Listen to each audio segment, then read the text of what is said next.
DZRD Sunshine Radio Report! Samantala, Ruben Gonzaga, maraming artista ang silent supporters ni BP Sara. Ang detalye ng report yan ihatid sa inyo ni kapartner MJ Mondihar.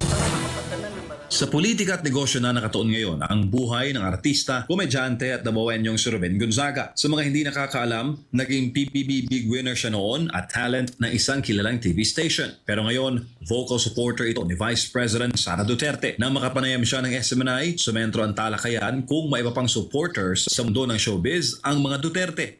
Yes, meron. Ang dami, kahit kay Tatay Digong meron na. Ang dami din. Yung iba kasi ayaw lang nilang magpakita dahil sa meron silang mother station. Ayon kay Ruben, kadalasan sa mga artista ay silent supporters. Anya, mahigpit ang ilang TV station sa paglalabas ng opinyong politikal kaya nag-iingat raw ang mga sikat. Ako dati kasi, pag sinasabi mo nagsusupport kay sa isang politiko, lalo na national figure, tapos ayaw nila, parang iitsapwera ka. May discrimination. Meron. Parang wala kang demokrasya na pumili ng gusto mo. Ikinento rin niya ang personal na karanasan sa dati niyang network.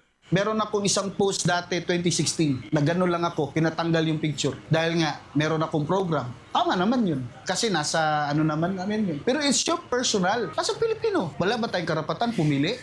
Wow. Hello.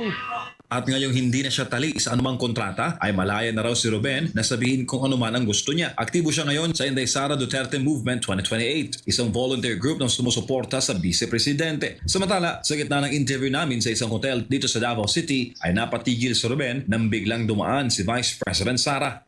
So marami pala talagang artista, sir? Yes, marami. Maraming artista. Hindi lang nagpapakita. Si VP. Andyan si VP.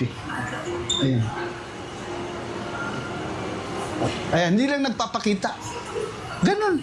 Tiyempo naman ang panawagan niya ng suporta ang pagdaan ng bise sa likod niya. Tayo po ay voluntaryong sumuporta para po sa ating VP Inday Sara Duterte. Nawa po ay magtulungan tayo at makibahagi sa ganitong movement upang tayo po ay maipakita yung totoong nararamdaman natin sa bansa po natin. Para sa Diyos at sa Pilipinas kung mahal, MJ Mondihar, SMNI.